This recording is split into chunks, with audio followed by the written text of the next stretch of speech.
안녕하세요. 신도시에서 작은 미용실을 운영하고 있는 30대 여성입니다.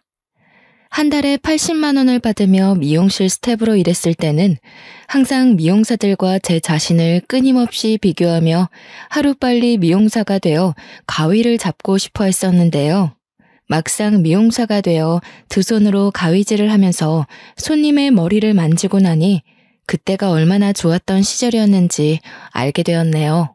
비록 6평도 안 되는 작은 원룸방에 살면서 돈도 잘 벌지 못했지만 그래도 그때는 언젠가 잘 될 거라는 희망이 있었거든요. 어릴 때부터 저는 공부에 흥미가 없었습니다. 공부하는 것보다는 꾸미는 것을 더 좋아했고요. 공부 쪽에 흥미도 없고 잘 하지도 못하는 저에게 가장 큰 낙은 반 친구들을 예쁘게 꾸며주는 거였어요. 처음에는 화장 한번 해보지 못한 친구를 꾸며주기 위해 시작한 일이었지만 점차 친구들이 예뻐지는 모습을 보니 몹시 뿌듯해졌죠. 그래서 친구들을 화장해주길 자처한 것이고요. 친구들은 어느새 소개팅을 할 때면 저를 찾아와 꾸며달라며 부탁할 정도였습니다. 덕분에 친구들 사이에서는 유명인사가 되어 언제나 제 주변은 북적거렸죠. 하지만 점점 아이들 사이에서 유명해질수록 부모님과의 사이는 점점 멀어지게 되었네요. 고등학교 선생님이셨던 부모님께서는 공부도 하지 않고 친구들 얼굴에 낙서나 하는 것을 전혀 이해하지 못하셨거든요. 담임 선생님과 아는 사이였던 부모님께서는 얼굴 들고 다니기가 창피하다며 가지고 있는 화장품을 전부 버리기까지 하셨습니다. 그런다고 해서 제가 마음을 고쳐먹고 공부에 전념하는 것도 아닌데 말이에요. 부모님과의 사이가 멀어질수록 곤욕을 겪는 것은 동생이었어요. 부모님께서는 모든 기대를 동생에게 걸기 시작했으니까요. 얼굴도 예쁘고 공부까지 잘하는 동생은 부모님의 자부심이자 성공시켜야만 하는 필연적 이유 같은 것이었죠. 부모님께서는 매일 과하다 싶을 정도로 동생에게 공부를 시키셨는데요.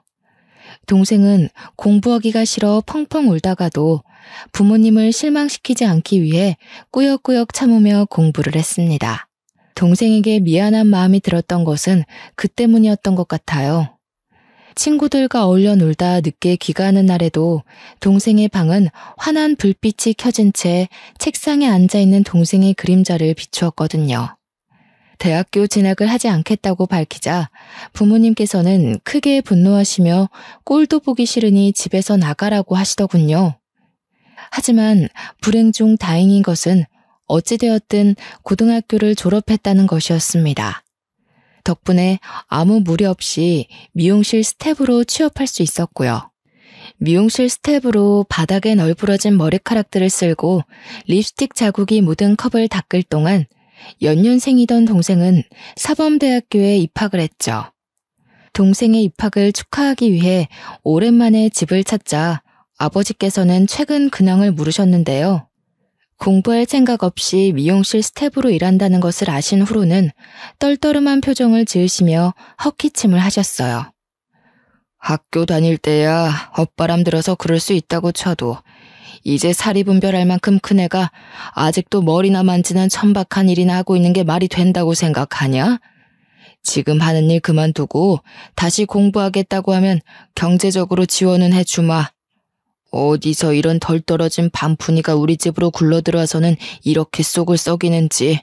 친딸만 아니었어도 벌써 고아원해버리고도 남았을 거다. 그놈의 핏줄이 뭐가 이렇게 질긴지.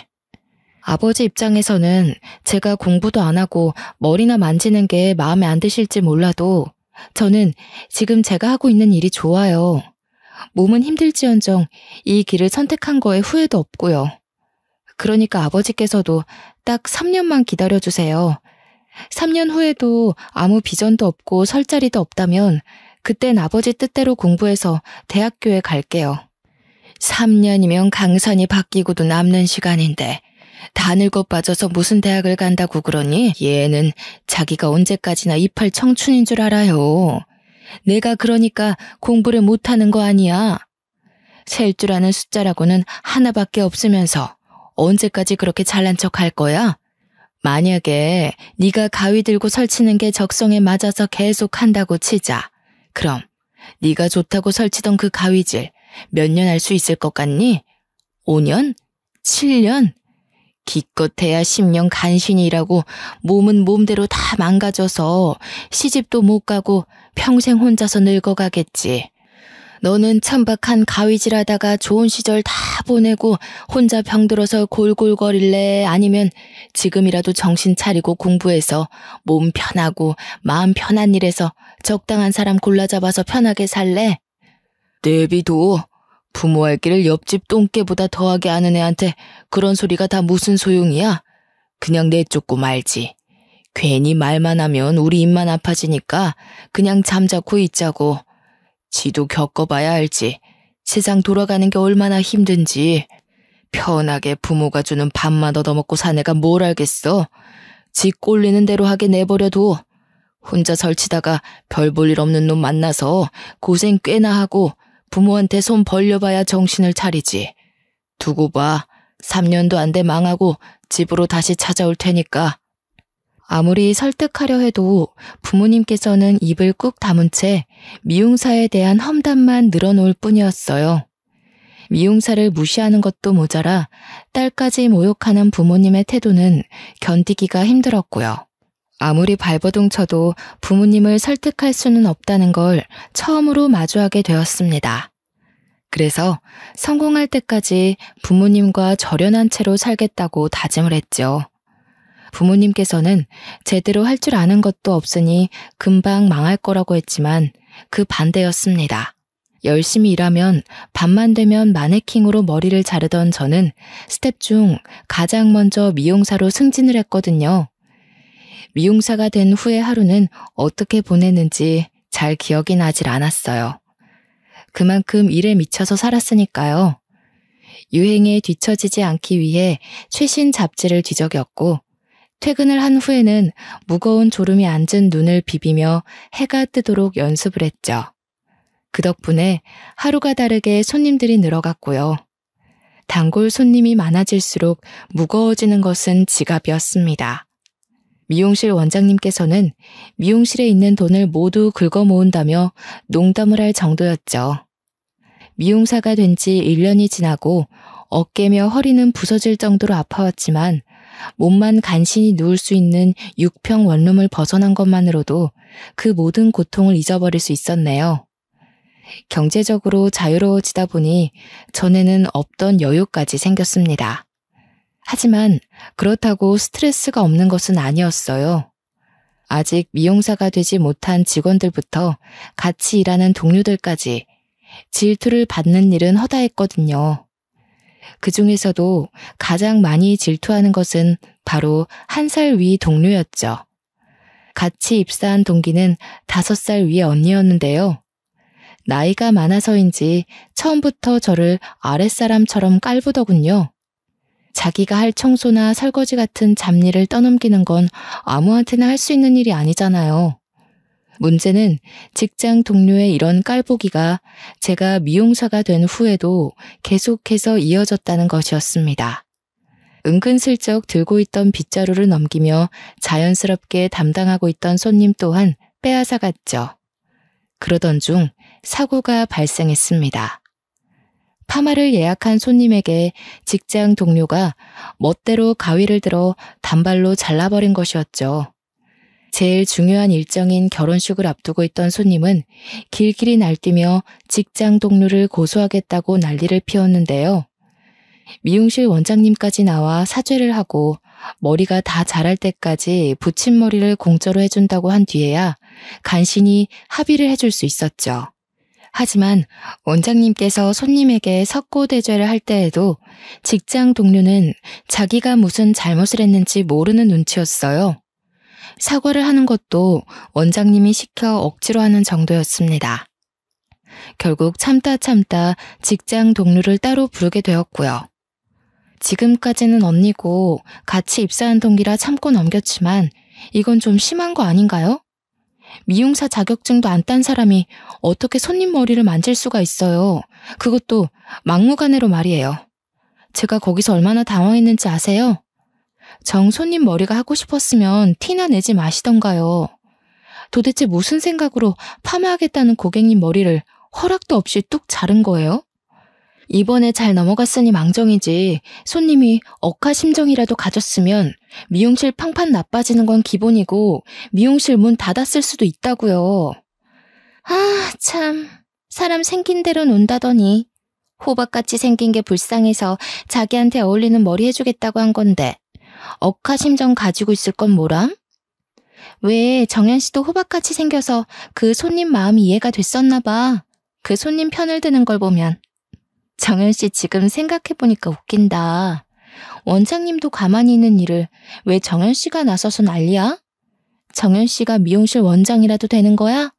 가위 좀 잡았다고 뭔가 단단히 착각하는 모양인데 나 정연 씨보다 5살 위 언니라고. 어려서 미용사 좀 됐다고 오냐오냐 해주니까 그저 기세만 등등해져서는 뭐라도 된 것처럼 구는데 착각하지 말고 새겨들어. 정연 씨 그렇게 대단한 사람 아니야. 오히려 형편없는 사람이 아닌 게 다행일 정도지. 제가 별 볼 일 없는 사람이면 원영 씨는 그 밑에 뒤치다꺼리하는 사람이라도 되나 보죠? 5살이나 어린 동생 밑에서 바닥 청소하기 싫으면 실력이라도 키우세요. 창피하게 나이 내세우면서 어린애들 갈구지 말고. 원영 씨, 그런 식으로 잘 달리고 있는 사람 발목 잡아서 넘어뜨리는 게 엄청 추해 보여요. 언니면 언니답게 제발 나이값 좀 하고 사세요. 심하게 말하려던 건 아니었지만 자기의 잘못은 하나도 인정하지 않고 막말을 퍼붓는 직장 동료를 보니 화가 머리 꼭대기까지 나더군요. 그래서 의도치 않게 저 또한 같이 화를 내었죠. 하지만 후회는 없었습니다. 평소에도 아나무인으로 구는 직장 동료에게는 따끔한 조언이 꼭 필요했거든요. 제가 이렇게 세게 나올 걸 예상하지 못했는지 씩씩거리던 직장 동료는 그 자리에서 얼어 제 얼굴만 계속 노려볼 뿐이었어요. 반박하지도 못하고 잔뜩 눈살을 찌푸린 직장 동료의 모습을 보자 속이 다 시원할 지경이었죠. 그날 일이 있고 난 후 직장 동료는 대놓고 저를 무시하기 시작했습니다. 실력도 없으면서 돈으로 손님을 매수한다는 거짓 소문까지 퍼뜨리면서요.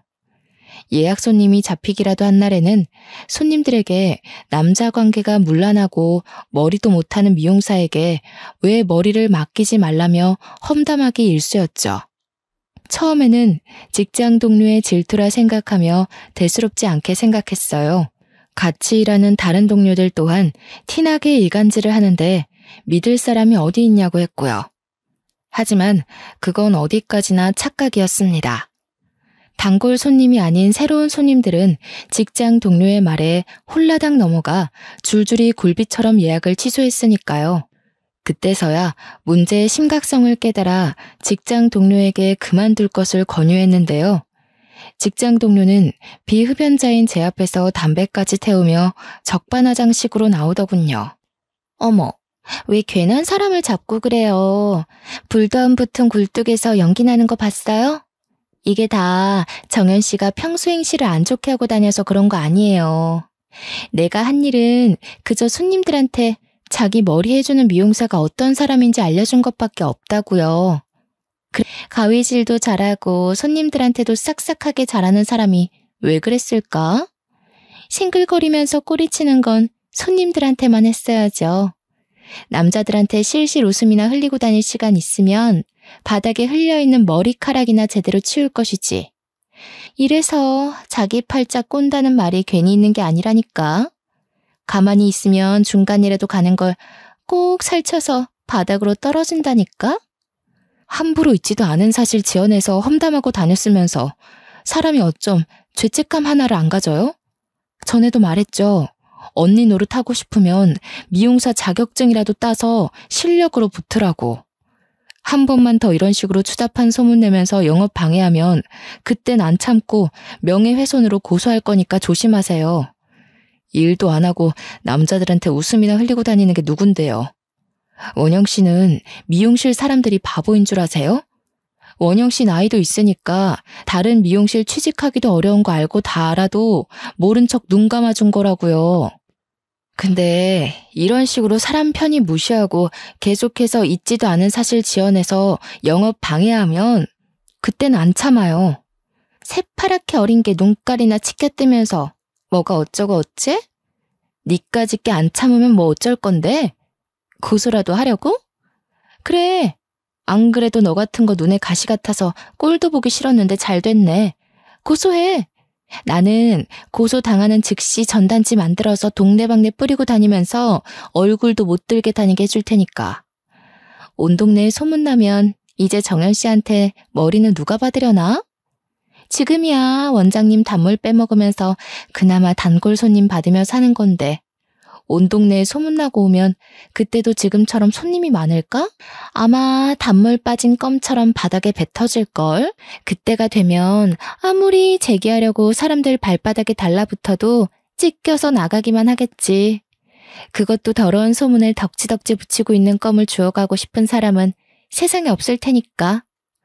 직장 동료는 그렇게 말하면서 앞으로 실장에게 꼬리치면 죽는다고 말을 했습니다.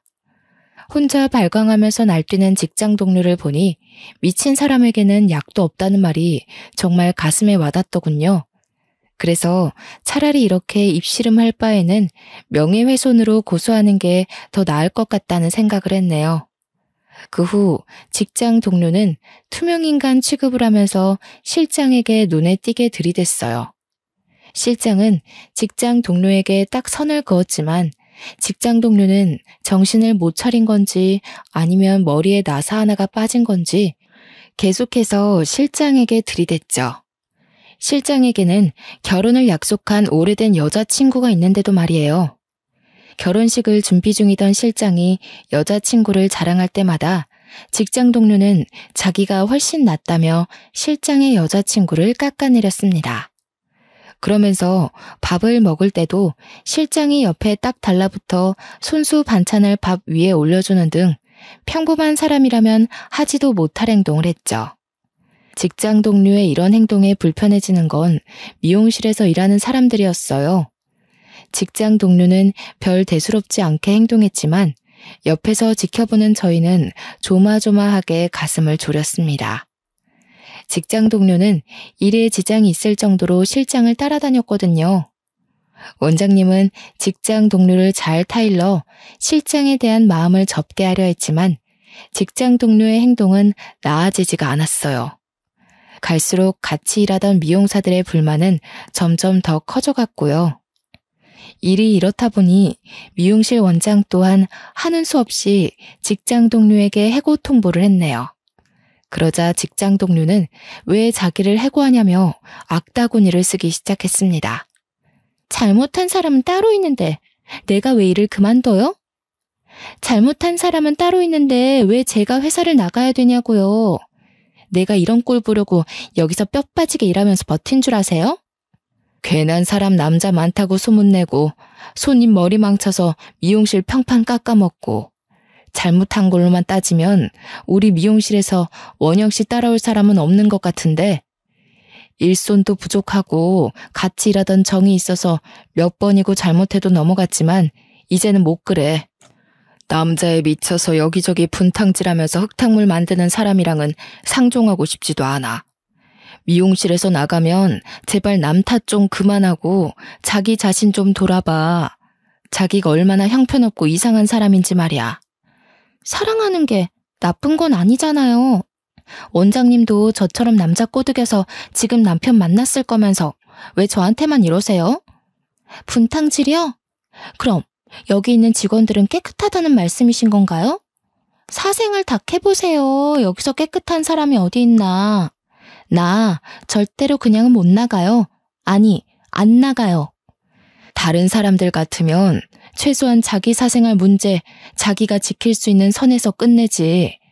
원영 씨처럼 회사까지 추잡하게 끌고 오지 않아. 여기 있는 사람들 원영 씨 말대로 사생활 캐보면 떳떳한 사람 없을 수도 있어. 사랑이 죄도 아니고 말이야. 근데 이건 마음에 있는 사람이 미혼일 때 이야기지. 원영 씨 사랑만 중요하고 그 사람 배우자 행복은 쓰레기같이 하찮은 게 아니잖아. 나는 남의 가정 파탄 내면서까지 뻔뻔하게 얼굴 들고 다니는 사람이랑 같이 일하고 싶지 않아. 미안하지만 이제 우리 미용실에서 나가줬으면 좋겠어. 원장의 설명에도 직장 동료는 왜 자기가 미용실을 그만두어야 하냐며 억울해서라도 계속 미용실에 다닐 거라고 하더군요. 그러자 원장은 자꾸 이런 식이면 영업 방해로 경찰을 부를 거라고 말을 했습니다. 날뛰던 직장 동료도 경찰은 무서웠는지 잠잠해졌고요. 결국 직장 동료는 그날 이후 미용실에서 얼굴도 볼 수 없게 되었죠. 직장 동료가 사라진 미용실은 전과는 비교할 수 없을 만큼 화목했어요. 또한 열심히 일하며 직장 동료가 망쳐놓은 평판을 올리기 위해 노력했는데요.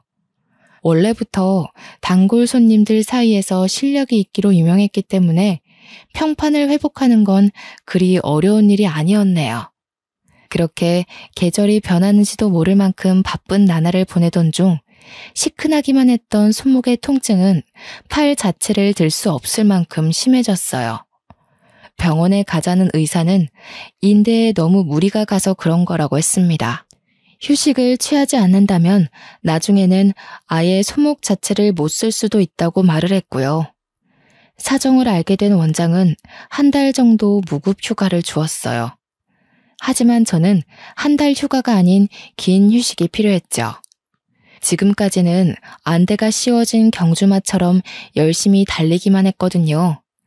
그래서 미용실을 그만두기로 결심을 하게 되었는데요. 미용실 식구들이 몇 번이나 붙잡는 탓에 쉽게 발걸음이 떨어지지가 않았네요. 몇 년간 가족들보다 더 오래 붙어 있으면서 산전수전을 다 겪은 미용실 식구들을 두고 혼자 떠나자니 마음이 편치 않았거든요. 처음에는 출근을 해야 하는 오전에 침대에 누워있는 것 자체가 어색했습니다. 어떨 때는 아직 꺼놓지 않은 알람벨 소리를 듣고 벌떡 일어나 세수를 하고 출근 준비를 한 적도 있었고요. 쉬기 위해 한 퇴사가 오히려 독이 되어 마음속에 불안을 키운 것이었어요. 그래서 마음을 고쳐먹기로 결심했죠. 그동안 즐기지 못했던 휴식을 즐기기 위해 퇴사한 것인데 쉬지도 못하고 전전긍긍하면서 허비하기에는 시간이 너무 아까운 거잖아요. 그래서 억지로라도 가벼운 옷을 입고 동네 산책로를 돌기도 하고 점심을 먹을 오후에 일어나기도 하면서 여유로운 생활을 하기 위해 노력했습니다. 그리고 카페에 가서 커피 한 잔과 케이크를 시키고 책을 읽으며 여유를 부리니 그동안 얼마나 일에 치여 살았는지 알게 되었죠. 전에는 커피의 향을 느낄 새도 없이 근처 카페에서 파는 제일 진한 커피를 들이부으며 일을 했으니까요. 하지만 한편으로는 쓸쓸하기도 했네요. 혼자 누리는 여유도 좋았지만 친구들이나 가족들과 화기애애하게 앉아있는 다른 사람들을 보면 쓸쓸함이 느껴지기도 했거든요. 가족들과도 의절을 하고 요 몇 년간 일에만 집중한 저에게는 친구가 없었거든요. 친구들 혹은 가족들과 즐거운 시간을 보내는 모습을 훔쳐보며 참 후회가 되더군요. 아무와도 연락하지 않고 몸이 망가질 정도로 일에만 매달리던 과거가 말이에요. 그렇게 3개월 동안 충분한 휴식을 취하고 나니 다시 미용실에서 일하고 싶다는 생각이 들었습니다. 친구도 그렇다고 사랑하는 가족도 없는 저에게 유일하게 남은 것은 일하는 것뿐이니까요. 처음에는 다시 일하던 미용실로 들어갈까 생각도 했지만 좀 더 생각을 해보니 차라리 내 가게를 차리는 게 나을 것 같다는 확신이 들더군요. 다행히 일을 하면서 착실하게 돈을 모았기 때문에 가게를 차릴 여유 자금도 충분했고요. 그 후 괜찮은 매물을 찾기 위해 발바닥에 물집이 잡힐 정도로 열심히 뛰어다녔는데요. 좋은 중개인을 만난 덕에 다행히 괜찮은 빠른 시일 내에 괜찮은 매물을 발견할 수 있었습니다. 건물은 오래된 것에 비해 관리가 잘 되어 있었고 월세도 다른 곳에 비해 저렴했어요. 바로 계약을 할 정도로 건물의 내부 또한 깔끔하게 정리가 되어 있었고요. 계약서를 작성한 후 모든 신경은 미용실에 가 있었어요. 틈만 나면 인테리어 잡지와 인테리어 홈페이지를 수시로 들락날락거리며 어떻게 상가를 꾸밀까 고민을 하게 되었죠. 하지만 업체에서 원하는 방향의 인테리어를 요구하기에는 정해진 예산은 적었습니다. 그래서 인테리어를 직접 하기로 마음을 먹었고요. 업체의 도움을 최소한 받는 방향을 잡고 발벗고 나서 상가를 꾸미기 시작했는데요. 망할 것 같다는 걱정과 달리 결과물은 흡족했습니다. 10평 남짓 작은 미용실이었지만 화이트 컬러로 몰딩 작업을 한 탓에 미용실 자체는 평수보다 넓어 보이는 효과를 주었죠. 또한 나무 소재의 가구를 쓴 탓에 가게는 다른 미용실에는 없는 따뜻한 느낌이 물씬하게 드러났고요. 개업한 첫날은 생각보다 더 떨리더군요. 미용실의 문을 열고 손님을 기다리는데 맞잡은 두 손이 미끄러질 만큼 손바닥에서는 땀이 났어요. 아마 첫 예약이 잡혀서 더 그랬던 것 같습니다. 미용실에서는 눈 감고도 할 수 있을 정도로 쉬웠던 예약이었지만 막상 내 가게에서 잡는 예약이라서 그런지 처음 미용을 했을 때만큼 심장이 떨려왔어요. 하지만 그만큼 두근거리는 마음 또한 가득 찼네요. 하지만 예약 손님이 미용실 안으로 들어오자마자 저는 얼어붙을 수밖에 없었습니다. 기대를 품고 있던 그것도 개업 후 처음 맞는 예약 손님은 바로 직장 동료였거든요. 직장 동료 또한 미용실에 들어오다 제 얼굴을 보고 깜짝 놀라더군요. 그러더니 배를 잡으며 박장대소를 하기 시작했습니다. 그러고 나선 이번에 계약한 세입자가 저냐고 물어보더군요. 그렇다고 하니 직장 동료는 눈꼬리에 맺힌 눈물을 닦으며 자기가 이 상가 건물주라고 하더군요. 믿고 싶지 않았어요. 간신히 발품을 팔아 마음에 드는 곳에서 장사를 할 수 있는 기회가 찾아왔는데 직장 동료가 건물주라니 너무나 절망적이었습니다. 병원에서 다시 가위질을 할 수 없다는 이야기를 들었을 때도 이렇게 절망적이지는 않았죠. 뭐야, 이번에 들어오는 세입자가 정연 씨인 줄 알았으면 월세나 왕창 받을 걸 그랬다. 이번에 처음 받는 세입자여서 내가 월세도 깎아주고 선심도 썼었는데 아까워 죽겠지 뭐야? 그래도 어쩌겠어. 마음씨 착한 내가 봐줘야지. 부동산 중개인 말로는 여기저기 매물 찾아다니느라 고생 꽤나 했다고 하던데 여기서 나가면 또 그 개고생을 다시 해야 되는 거잖아. 정연 씨는 어떻게든 나를 미용실에서 내쫓고 싶어서 미용실 식구들한테도 이간질하면서 수작을 부렸지만 괜찮아. 내가 과거에 연연할 만큼 누구처럼 뒤끝 있는 성격을 가진 것도 아니고 말이야. 원래라면 무슨 수를 써서라도 내쫓고 싶어 했을 직장 동료는 무슨 일 때문인지 여유가 넘쳐 보였어요. 원한다면 월세를 더 깎아줄 수 있다는 선심까지 부렸고요.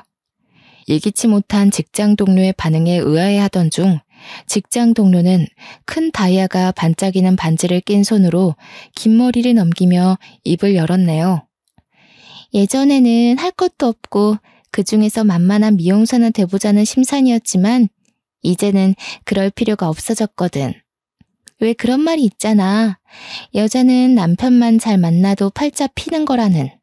부자 남편의 좋은 시댁까지 만난 내가 천박하게 다른 사람 머리나 만지는 게 더 보기 안 좋은 법이잖아. 남 이 상가까지 줬는데 일한다고 설치는 꼴도 우습고 말이야. 안 그래? 꼴을 보아하니 아직 남편은커녕 남자친구도 못 만난 것 같은데 내가 선심 쓸게. 정연 씨가 어디 가서 부자 남자를 만나서 호강하겠어. 그냥 평생 남의 뒤통수 보면서 가위질이나 하면서 살겠지. 그냥 우리 가게에서 오랫동안 일하면서 내 쇼핑비나 입금해주면서 살아. 만약에 나이 40 먹고도 우리 상가에서 미용실 하면서 살면 내가 그때는 우리 집 주방 가위를 선물로 줄게. 미용하는데 가위가 다 거기서 거기잖아? 그럴 일은 없을 거예요. 저도 빨리 자리 잡고 넓은 평수 딸린 상가 얻어서 미용실 차릴 거거든요. 어찌됐든 결혼하신다니 축하드려요. 원래부터 일하는 것도 다른 사람들이랑 어울리는 것도 싫어하셨는데 참 잘 됐네요. 우리 이렇게 된 이상 각자 위치에서 잘 지내봐요. 어머, 사람 일이 마음먹은 대로만 되면 자살하는 사람은 왜 있고 노숙자 된 사람은 왜 있겠어? 나야 뭐 이제 부자 남편 만나서 고생할 일 없고 100만 분의 1 확률로 남편이 하는 사업이 망했다고 해도 이 상가에서 나오는 새바다 먹으면서 살면 그만이지만 정현 씨는 아니잖아. 큰 사업 하는 것도 아니고 꼴랑 미용실 운영해서 큰 돈 벌 수 있는 것도 아니고 말이야. 코딱지만한 미용실에서 돈이 벌려봐야 얼마나 벌리겠어. 정년이 보장된 것도 아니고. 세상에, 정현 씨 이러다가 손도 꼬부라지고 허리도 꼬부라져서 할머니 될 때까지 일하는 거 아니야? 아, 미안. 웃으려던 건 아닌데. 정현 씨가 할머니 돼서도 근처 쪽방 살면서 가위질할 생각하니까 웃겨서 말이야. 정현 씨 인생도 참 불쌍하다.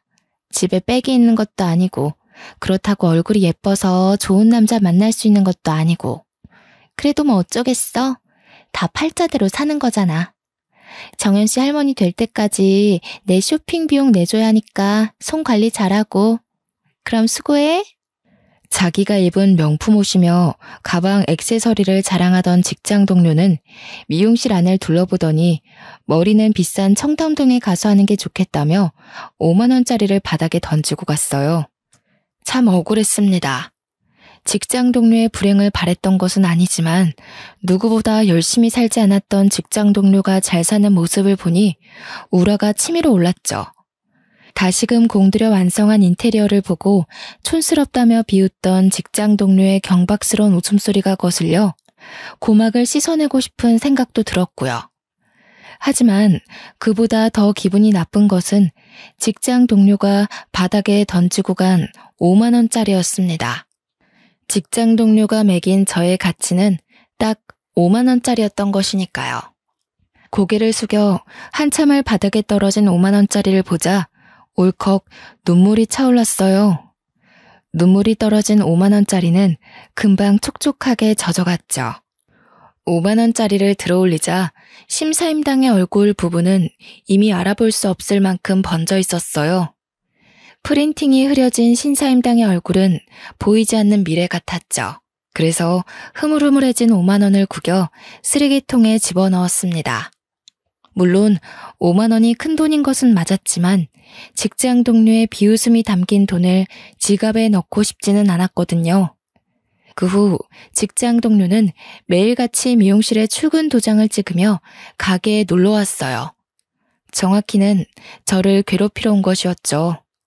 손님들의 머리를 손질하고 있을 때도 아랑곳하지 않고 불러 커피가 식었다며 다시 타오라고 하는 것도 모자라 갑자기 가게를 돌아다니며 청소를 깨끗이 하라고까지 했으니까요. 열심히 일하며 주변에서 제법 인지도 있는 미용실이 되었지만 직장 동료의 행포에 더 있을 수가 없었습니다. 집에 가도 커피를 빨리 타오라는 직장 동료의 환청이 들렸고 급기야는 원형 탈모까지 오게 되었죠. 스트레스를 견딜 수 없어 직장 동료에게 상가를 나간다고 했는데요. 그러자 직장 동료는 적반하장식으로 보증금을 못 돌려준다고 했어요.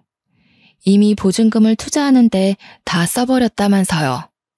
그러면서 직장 동료는 새로 장만한 듯한 비싼 명품 가방을 보란듯이 메고 다녔네요.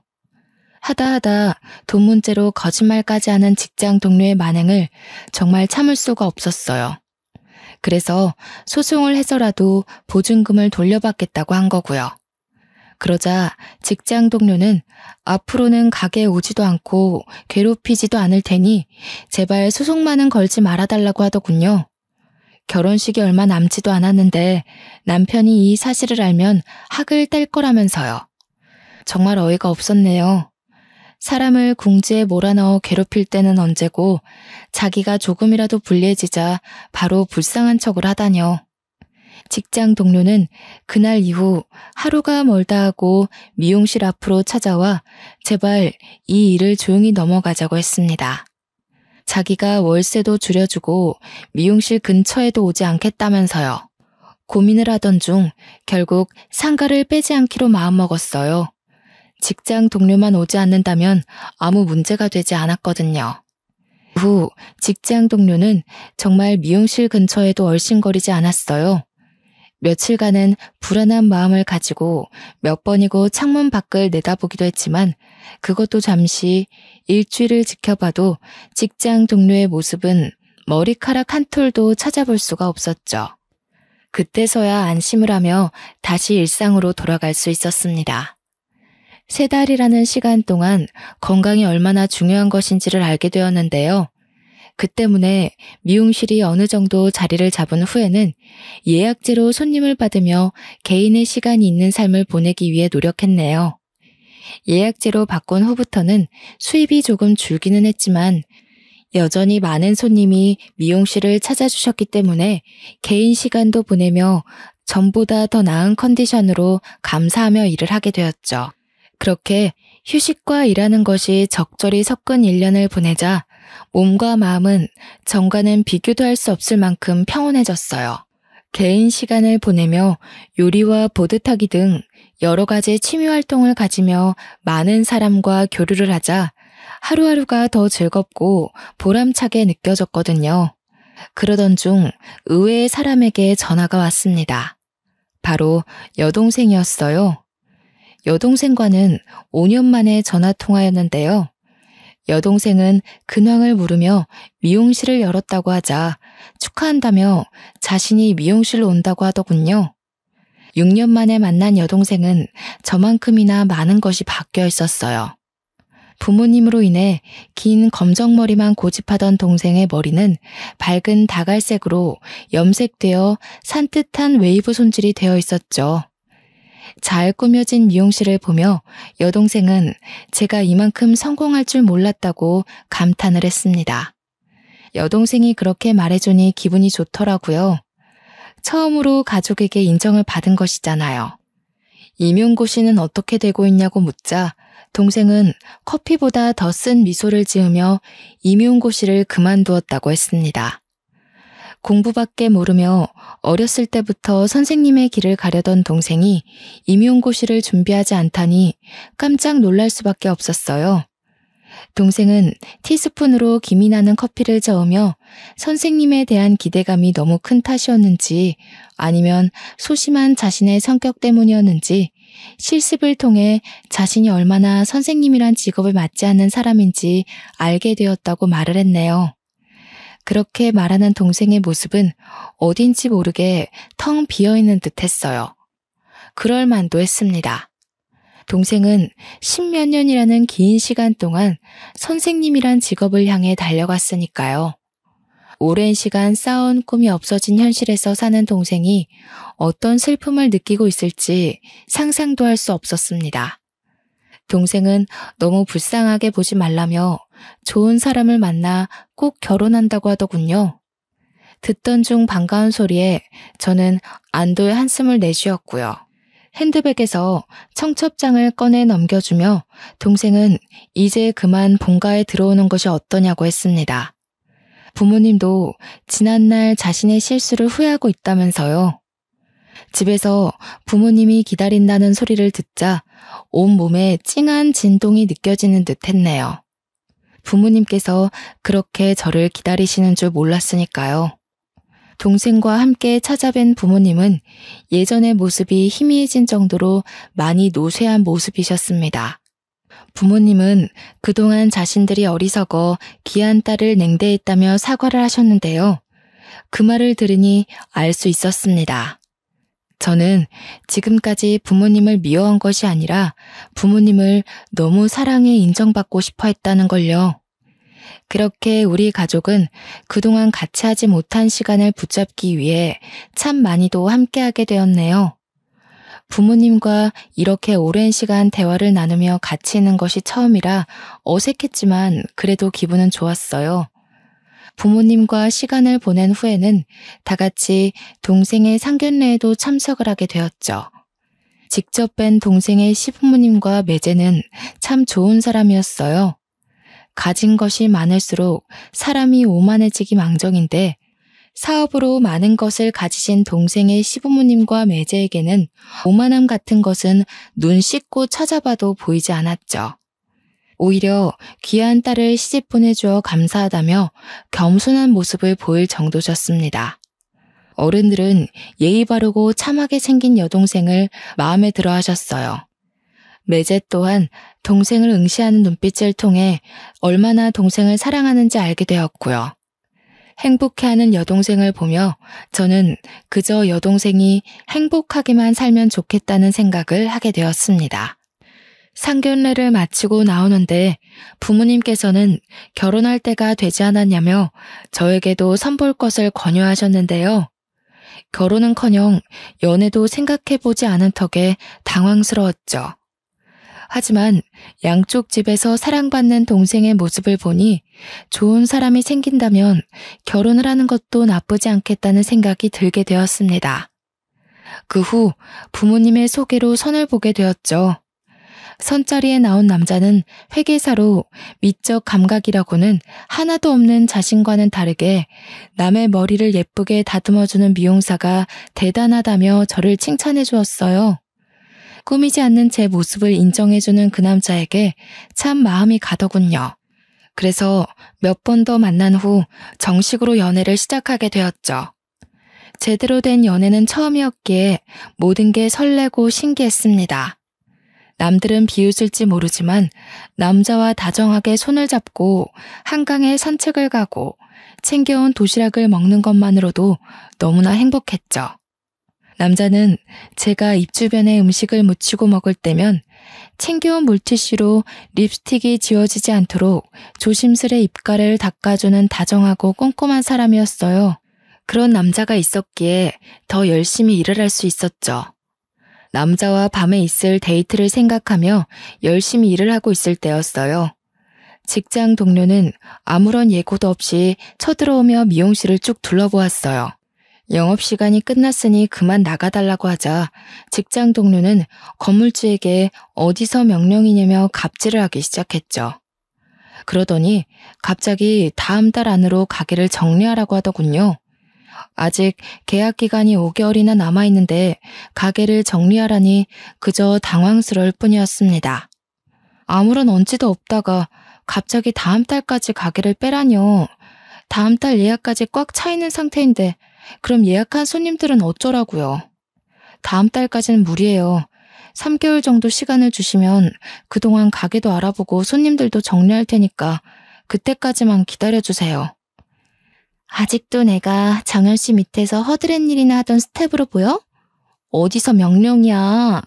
건물주가 나가라면 군말 없이 나가는 거지. 가만 보면 정현 씨는 어린 사람이 어떻게 이렇게 경우도 없고 상도덕도 모르는 걸까? 사람들이 다 오냐오냐 해줘서 머리에 개념이라는 상식이 없는 건가? 그럼 5살 언니인 내가 톡톡히 알려줄 테니까 잘 박아 넣어. 정현 씨, 돈 없어서 남의 건물에서 장사를 하는 사람은 말이야. 절대적으로 건물주 말을 따라야 돼. 그게 세상의 이치자 진리거든. 지금까지는 돈도 없고 팔자도 없는 정현 씨가 안쓰러워서 봐준 거지만 이제는 안 되겠어. 친구가 그러더라고. 잘 맞지도 않은 사람 동정심 때문에 끼고 돌면 들어올 사람도 안 들어오고 건물도 재수 없어진다고. 곰곰이 생각해보니까 친구 말이 맞지 뭐야? 정현 씨가 이 건물에 들어온 1년 사이 다른 가게들은 줄줄이 폐업하면서 장사가 하나도 안 됐거든. 내가 아무리 정이 넘치는 사람이라지만 도움도 안 되고 내 돈이나 까먹는 사람을 옆에 둘 필요가 없잖아. 안 그래?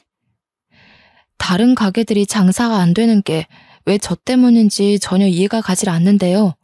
앞에 있던 백반집은 계속해서 상한 식재료로 만든 음식 손님들한테 내놓다가 걸려서 망한 거잖아요. 옆에 있던 카페는 사정이 말도 안 되는 가격으로 커피를 팔아서 얼마 가지도 않아서 문을 닫은 거고요. 상가에 들어오는 가게들이 줄줄이 망하는 걸 탓하고 싶으시면 아무 생각 없이 장사한다고 턱하니 상가 계약한 사장들을 탓해야죠. 없이 장사하겠다는 사람들 상가 계약하게 해준 건 원영 씨지 제가 아니잖아요. 고작 2천만 원 들고 와서 장사한다고 설친 거지가 어디다 대고 큰 소리야? 그렇게 당당하고 떳떳해서 너는 내 건물에서 꼴랑 70만 원 내고 장사하냐? 이렇게 똑똑하고 싹싹한 양반이 그럼 왜 지금까지 건물 하나 못 사고 멍청한 스텝 밑에서 월세 내면서 일하고 있을까? 나는 그게 더 궁금한데? 정연 씨, 그 사람이 똑똑하고 안 똑똑하고는 중요하지 않아. 돈이 많은지 적은지가 중요하지. 이렇게 뻣뻣하고 키만 큰 여자를 누가 데리고 가고 싶어 할까? 남자들은 나처럼 아담하고 백침 있는 여자를 좋아하는데 말이야. 정연 씨는 이미 남자 만나기는 글러먹은 것 같은데? 직장 동료는 자신 같은 스타일이 인기가 많다며 고독사하지만 않으면 다행이라고 비꼬았습니다. 그 말을 들으니 내려져 있던 손에는 있는 힘껏 주먹이 쥐어졌죠. 홧김에 만나는 사람이 있다고 하자 직장 동료는 비웃음으로 입꼬리를 한껏 올린 후 눈동자를 아래 위로 굴리기 시작했어요. 정연 씨, 혹시나 걱정돼서 하는 말인데 인터넷으로 만나서 채팅이나 하고 전화나 하면서 연애한다고 큰 소리 치는 건 아니지? 나는 진짜 정연 씨가 걱정돼서 그래. 왜 사람이 너무 일만 해서 미치면 헛것도 보고 머리가 돌아서 이상해진다고 하잖아. 정연 씨도 그러지 않을까 해서.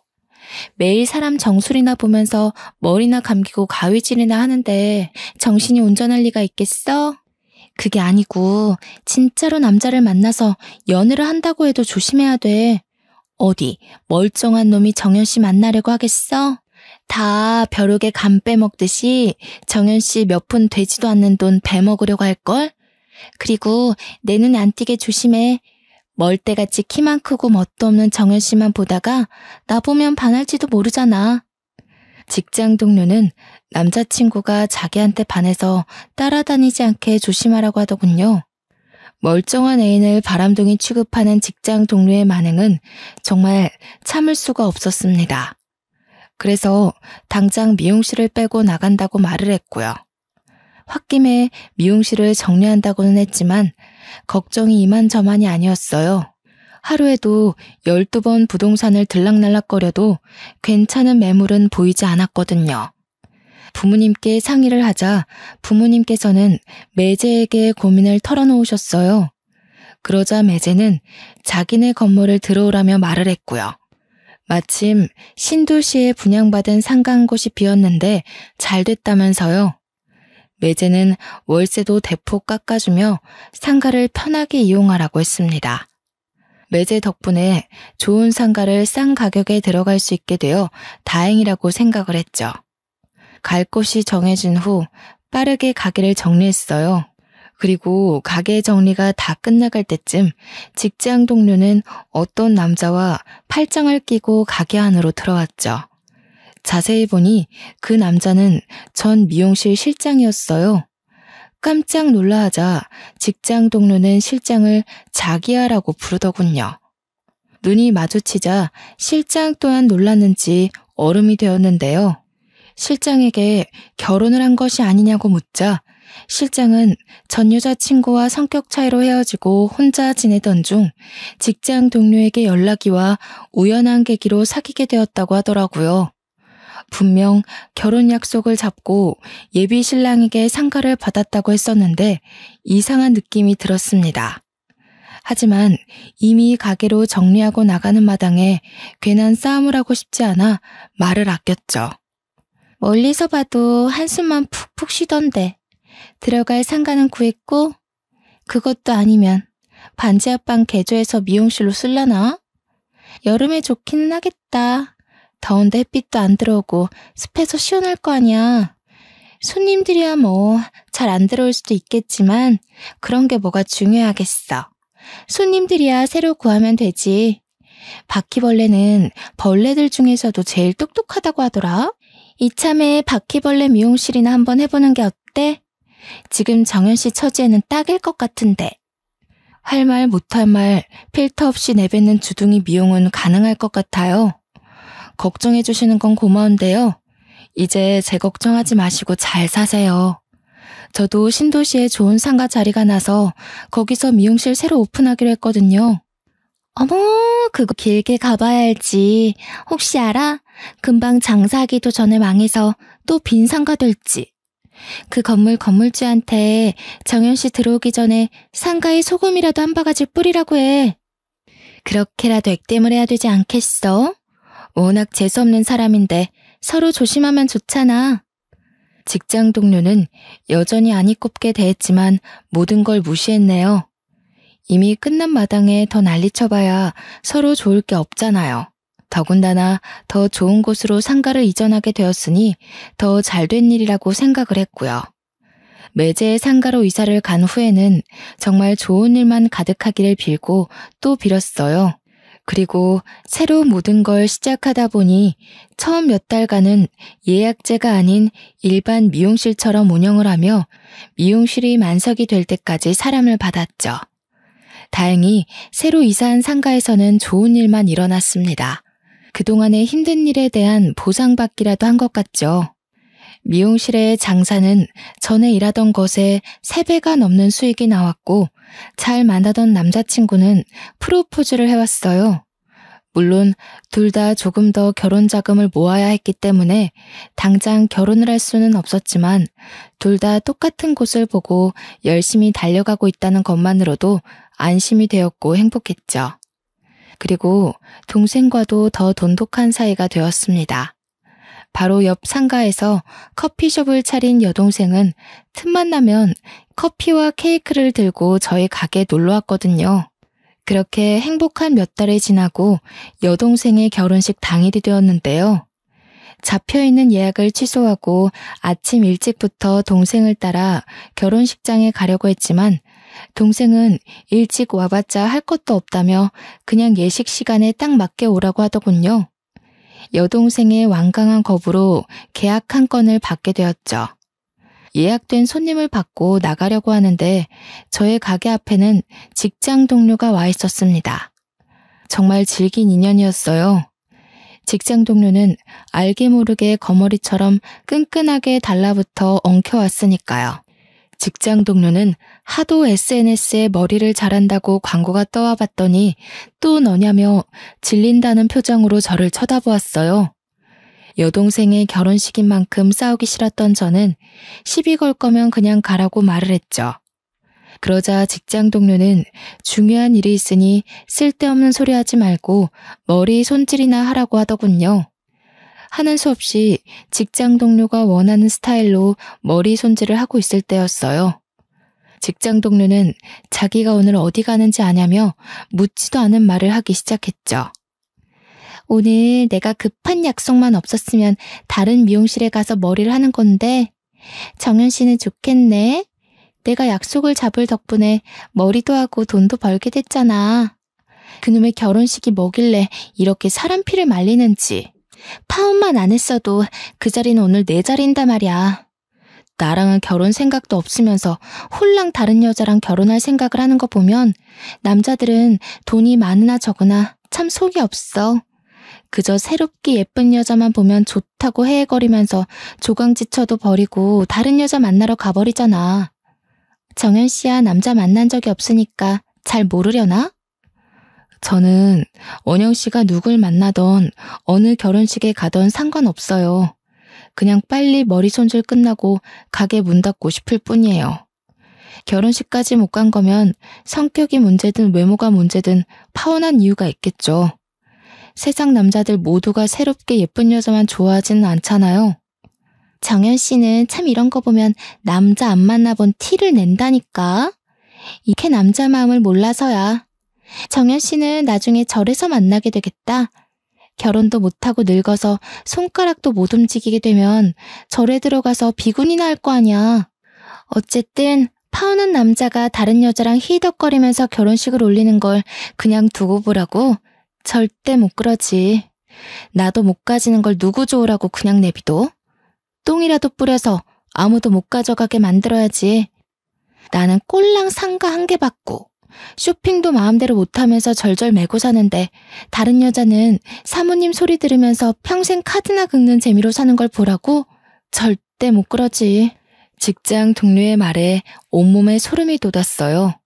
못되고 자기밖에 모르는 걸 알고 있긴 했지만 죄 없는 사람의 인생까지 망치면서 사리사욕을 채우는 사람인 줄은 몰랐거든요. 그러면서 직장 동료는 이번에 결혼할 여자를 내연녀로 몰아 이 결혼을 부셔버리겠다고 했습니다. 그 말을 듣는데 정말 여건만 된다면 그 여자 파혼한 남자에게 이 모든 사실을 알려주고 싶을 정도였어요. 그렇게 직장 동료의 말을 흘려들으며 무심코 쇼핑백을 보았을 때였어요. 거기에는 잘 보이지 않았지만 동생의 사진이 붙어 있었죠. 환하게 웃고 있는 동생 사진 옆에는 빨간색으로 천하의 제일 가는 내연녀라고 적혀 있기도 했고요. 뭐야, 정연 씨, 머리 똑바로 안 해? 비싼 돈까지 주면서 1시간이나 걸려서 여기까지 왔는데 내가 정연 씨한테 이런 거지 같은 대우 받으면서 머리 손질을 받아야 돼? 어디야 한눈이 팔려서 머리 하나 제대로 못하는 거야. 돈 받기 싫어? 굼뜨게 그러고 있지 말고 빨리 머리나 잘 다듬어. 흐트러지기라도 하면 알아서 해. 그대로 가게 리뷰에 태료해 줄 테니까. 그나저나 그 여자 인생을 어떻게 조져야 유통기한 지난 음식처럼 아무도 안 데려가려나? 두고 봐. 무슨 수를 써서라도 전국 방방 곳곳을 얼굴도 못 들고 다니게 만들어줄 테니까. 아마 얼굴 들고 다니려면 전신 성형이라도 해야 할걸? 직장 동료의 말도 안 되는 행동에 저도 모르는 사이 어금니를 꽉 깨물게 되었어요. 아무 죄도 없는 동생을 희대의 내연녀로 만들다니. 절대로 있을 수 없는 일이었죠. 이성을 유지하려고 했지만 직장 동료는 계속해서 동생을 어떻게 만들지 떠들어댔고 결국 화를 참을 수 없던 저는 가위 대신 바리깡을 들고 직장 동료의 뒷머리를 밀어버렸네요. 직장 동료는 어깨 밑으로 후드득 떨어지는 자신의 머리카락을 보며 고함에 가까운 비명을 지르며 그 자리에서 펄쩍 뛰기 시작했습니다. 그래서 저 또한 소리쳤죠. 니까짓 게 뭔데 우리 동생 결혼식을 망치냐라고 하면서요. 그랬더니 직장 동료는 자기 의사에 상관없이 머리를 망친 죄로 고소를 하겠다고 하더군요. 저 또한 가만히 있을 수 없었습니다. 결혼식 앞둔 손님 머리 가위로 댕강 잘라버린 게 누군데 이제 와서 고소한다는 말 같지도 않은 소리를 해댈까? 나도 잘 어울릴 것 같아서 일부러 바리깡으로 뒷머리에 고속도로 길 내준 건데 왜? 직접 당하니까 기분이 더러워? 너같이 할 줄 아는 거라고는 아무것도 없으면서 그저 남 잘 되는 꼴은 배 아파서 못 보는 사람한테는 바리깡도 아까워. 네가 뭐가 그렇게 잘나서 내 동생 결혼식을 망치는데? 어떤 거지 같은 여자가 내 남자친구 꼬드겨서 데리고 가나 했더니 네 동생이었어? 이래서 피는 못 속인다고 하나 봐. 재수없는 것까지 똑같잖아. 동생년이 남의 남자 뺏어갔으면 바닥에 엎어져서 싹싹 빌어도 모자랄 판에. 뭐? 바리깡도 아까워? 내가 너희 남매 가만둘 것 같아? 아주 싹 다 묶어서 희대의 쌍년으로 만들어줄 테니까 딱 기다려. 나랑 우리 동생이 쓰레기면 너는 분리수거도 안 되는 오염물질이게? 남의 남자 뺏고 싶어서 안 달래면서 대도 안 되는 여우짓 하는 건 그쪽 전매 특허 아니었나? 머리가 나쁘면 눈치라도 있어야지. 그저 욕심만 많아가지고. 누구는 뭐 사람 하나 등신 만들 줄 몰라서 가만히 있었던 것 같아?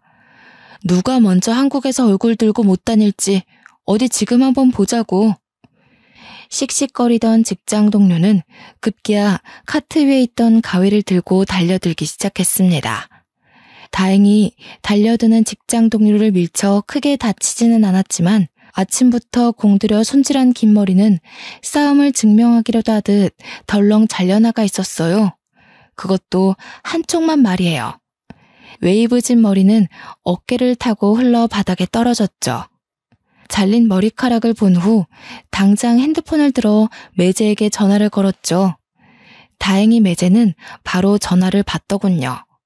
어떻게 살았기에 예의도 모르는 몰상식한 여자랑 결혼하려던 사실을 숨기고 귀한 우리 동생이랑 결혼하려고 할 수 있냐며 소리치자 바닥에 주저앉은 직장 동료의 안색은 삽시간으로 퍼렇게 질렸습니다.